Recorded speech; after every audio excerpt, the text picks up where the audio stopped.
Alright, hello gang, how's everyone doing? Brilliant. Okay, just over 2 hours to go till Smallville episode 3 Supergirl is on air. I will be tweeting the live link about half an hour beforehand, so I'm not tweeting the link now. I'm not going to be posting the link now. I'll post it in another video. Also, for people who has been sending me the 200th episode trailer, please stop, because I don't want to watch it and I'm not going to watch it. The enough tweets that I got today has already given me enough spoilers to last me a lifetime for that episode, so don't send me any more, please. Thank you. This video is actually me sort of doing a review of this book here, Superman Birthright. It was touted on Superman homepage that the new Superman movie, to be directed by Zack Snyder, is based around the premise that Clark Kent is a journalist travelling the world trying to decide if he should in fact even become Superman. And it was said that that sort of basic kind of storyline is based on this particular book. And so I thought to myself, let's see what it's about. And I've read it, and I'm going to be perfectly honest, it has a lot of Smallville elements in it.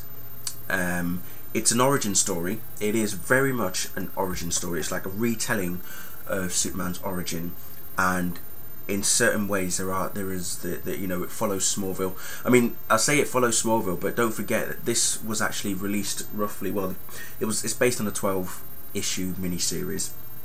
So those 12 issues of comics were released around 2003, 2004. So for me, it's kind of like, it's even got an introduction by Alfred Gough and Miles Miller in there as well.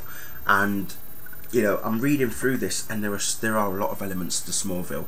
In particular, the main elements are between Clark and Lex. Those are like the big two. And Lex is the only villain in this book. There's no Zod. There's no Brainiac. We're seeing Clark go on a journey around the world before he's even become Superman.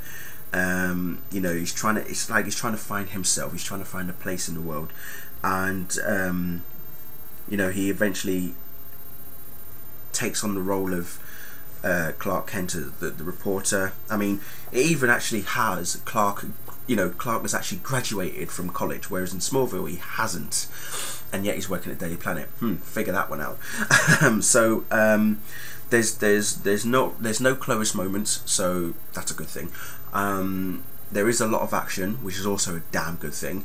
But I don't think I can see the movie being based on this. It's a good book, don't get me wrong, it is a good book, but it would be like Smallville on a bigger screen.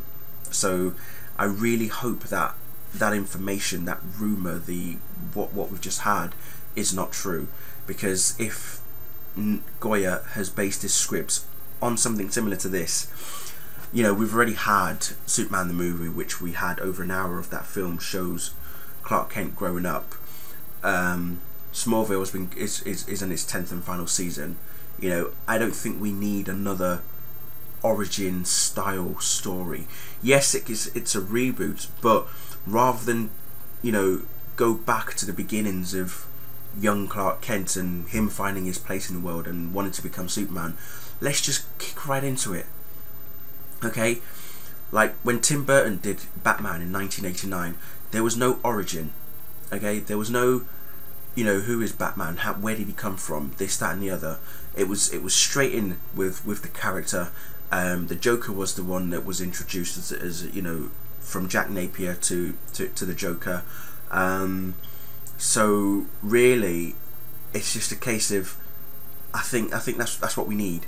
We need a Superman movie that doesn't have an origin of any sort. I mean, you might have a couple of flashbacks, or like what with Tim Burton's Batman, where we saw Bruce Wayne paying respects to his dead parents in the little alleyway that they were shot in. Something like that. We don't need anything heavy more of where Superman comes from. We know where he comes from. We know that he was a young kid growing up in Smallville, in Kansas, with Jonathan and Martha Kent. He was in love with Lana at the time, this, that, and the other. His best friend is Pete Ross. We don't need all that anymore. Okay, Smallville has given us that. Let's just cut that out and let's get straight into the Superman action. Let's Have Superman saving lives. Have Superman going up against Lex Luthor. Have Superman going up against Brainiac, Zod, Metallo, all those sort of villains. Okay, and if you do bring Lex into it as well, please can he not be Lex Luthor trying to get some land or real estate. Okay, the Lex Luthor in this, by the way, is so evil. I didn't even think it was possible that they could make him this evil, because he is beyond crazy in this book. That's all I'm going to say. If you've read it, you'll know what I mean. If you haven't read it, I suggest you do. That's the Lex Luthor that I'm talking about. Okay, scheming Lex Luthor who wants to bring down Superman, humiliate him, destroy his reputation, make the public not trust Superman. That's the kind of Lex Luthor that I want to see. You know, not campy Lex Luthor trying to buy land and sell it for more than it's worth, this, that and the other. No, it's pointless. Okay, it doesn't work anymore. Okay, this is the 21st century. Let's make Superman as epic as possible. Chris Nolan has done it with Batman. Can Zack Snyder please do it with Superman?